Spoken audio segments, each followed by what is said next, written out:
Cerveau gauche, cerveau droit, masculin, féminin. Je vais faire un petit parallèle entre ces concepts, l'hémisphère de notre cerveau, et puis les hémisphères, et puis je sais pas quel nom général donner au masculin et féminin, parce que je veux pas du tout justement dire genre, donc je vais simplement m'arrêter là. Alors, je vais d'abord parler de masculin-féminin parce que sinon ça va fausser tout le reste de la vidéo. Le masculin et le féminin, ce qu'on voit en spiritualité, c'est qu'en fait on en a tous autant de l'un que de l'autre à l'intérieur de nous.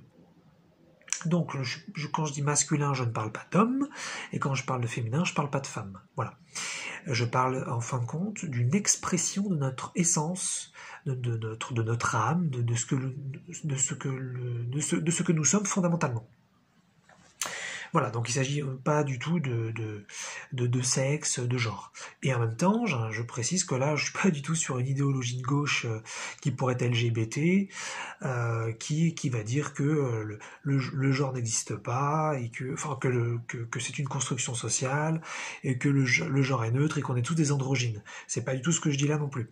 Je dis simplement que, d'un point de vue basique, d'un point de vue interne, d'un point de vue fondamental, d'un point de vue fondation, nous avons tous autant de masculin et de féminin en nous. Et ensuite, nous décidons consciemment ou non consciemment de les exprimer comme on le souhaite. Donc on pourrait éventuellement effectivement vouloir être plus androgyne et en exprimer autant l'un que l'autre, mais la plupart des gens c'est pas ce qu'ils font, et ils décident plutôt d'en exprimer plutôt un que l'autre. Et donc ce qu'on retrouve, effectivement, là on va tomber donc dans des clichés ou dans même des choses qu'on retrouve qui sont pas qui sont des clichés au sens technique, quoi. C'est vraiment quelque chose de statistique. Et effectivement, c'est les hommes qui s'identifient davantage au masculin et les femmes s'identifient davantage au féminin. Ou alors après vous pouvez avoir une inversion avec l'homosexualité, ce qui n'est pas le cas du tout de tous les homosexuels, mais une partie des homosexuels hommes donc s'identifie davantage au féminin, et une partie des homosexuels femmes s'identifie davantage au masculin. Mais encore une fois, ce sont des décisions internes qui ont été prises, conscientes ou non conscientes, mais c'est pas du tout des fatalités. Donc voilà. Donc déjà, je voulais parler de ça, que le masculin c'est pas du tout l'homme, le féminin c'est pas du tout la femme, et je suis pas en train de dire non plus qu'on doit tous être moitié-moitié. On a tous la possibilité d'exprimer autant l'un que l'autre, ce sont des outils, et ensuite, si on a envie de s'identifier à l'un, pourquoi pas, mais attention à ne pas s'identifier, je dirais, de fait. S'identifier de choix, pourquoi pas, de dire bah moi je me sens plus à l'aise avec le masculin qu'avec le féminin par exemple, et donc j'ai envie d'avoir une expérience terrestre dans cette vie beaucoup plus masculine que féminine. Ok, très bien, mais de dire je suis un homme et donc je dois être masculin, là c'est autre chose, ça veut dire que vous avez confondu finalement deux idées. Et donc c'est quoi masculin et féminin? Parce qu'à partir du moment où on a dit ça, on va pouvoir parler justement de ce que c'est. Je ferai le lien donc avec cerveau gauche, cerveau droit, parce que peut-être que je me trompe, j'ai l'impression que c'est la même chose.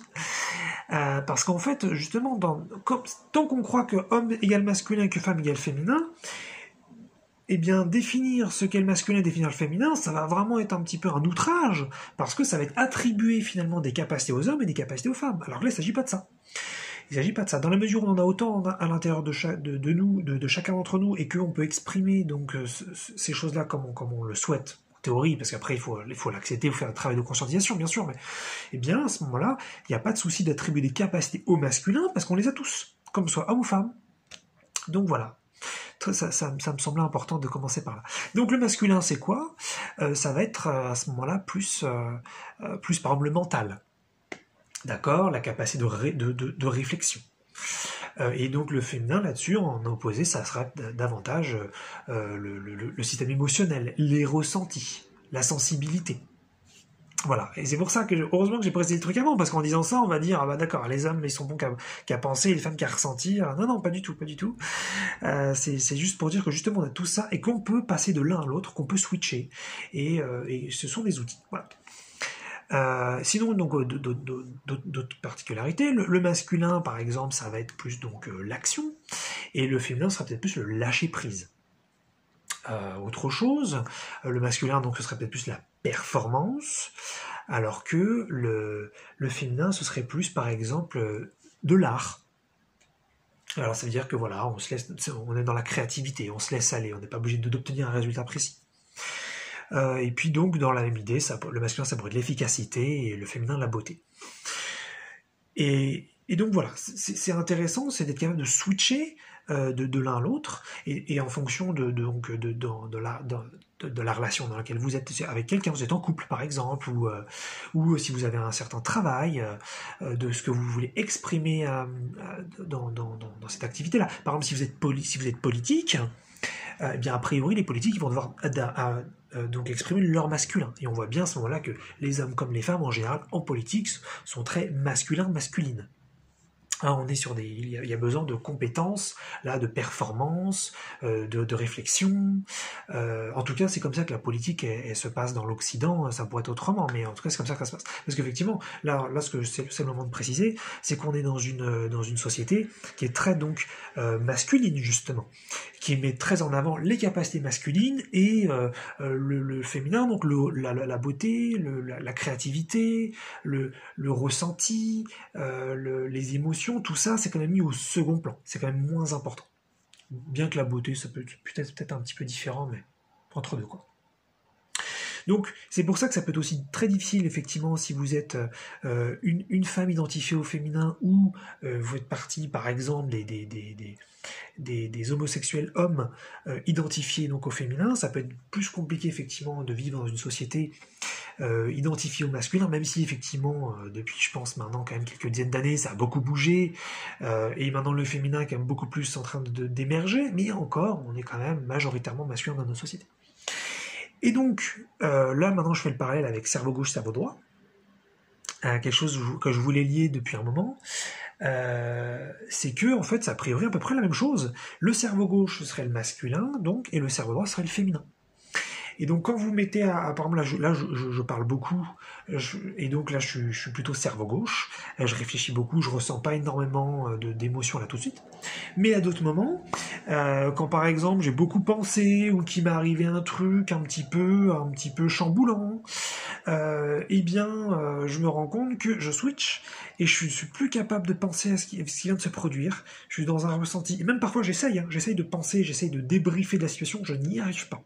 Je suis en cerveau droit, et je veux pas, il faut que j'attende. Donc pareil, il y a des moments où j'aimerais plus ressentir, et je suis peut-être plus bloqué en cerveau gauche. Donc pareil, les cerveaux gauche, cerveau droit, c'est une autre façon, je pense. Peut-être que je me trompe, je suis pas expert sur le sujet, mais je crois que c'est bien ça. Faites peut-être des vérifications à droite à gauche, mais de ce que j'ai observé, de ce que j'ai compris a priori, c'est ça. Et donc ce sont des outils, et on peut passer donc de l'un à l'autre tout le temps, en fait, ça se fait un petit peu facilement, et puis on va utiliser donc plus l'un ou l'autre en fonction donc du travail que vous faites, de la relation dans laquelle vous êtes, de l'activité que vous êtes en train de faire, de peu importe ce qui se passe sur le moment. Donc c'est intéressant, je trouve, déjà de désidentifier un petit peu au genre, donc au sexe, en parlant de masculin-féminin. Et puis sinon, quand on parle de cerveau gauche, cerveau droit, là, on se rend tout de suite plus compte que là on parle même plus de sexe. Cerveau, c'est cerveau, homme, femme, peu importe. Là, il n'y a plus de genre associé à ça.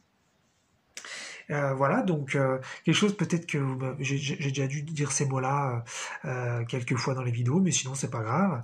Mais on est dans une société donc très cerveau gauche et très masculine, mais justement il y a besoin de cet équilibre, donc de féminin et de cerveau droit, puisqu'on a besoin des deux, on a besoin d'être à la cool, et en même temps d'être actif, et puis donc de ressentir, et puis de performer sur certains sujets. Voilà. Donc quelques idées simples sur ces concepts-là. Voilà, quelques petits trucs, et puis pour faire attention aussi à l'identification que beaucoup peuvent avoir. Enfin, il n'y a pas de mal à se penser masculin ou à se penser féminin. On a tous nos trucs, mais faites attention, parce que ça peut vous jouer des tours derrière si vous pensez que ça vous attribue des capacités. Non, vous avez tout à l'intérieur, et si vous n'avez pas l'habitude de pleurer, vous êtes tout à fait en mesure de pleurer, et si vous pleurez tout le temps, vous êtes tout à fait en mesure d'être peut-être plus dur à cuire. Voilà, on a tous les deux à l'intérieur, et puis si masculin féminin c'est dérangeant, utilisez plus cerveau gauche, cerveau droit.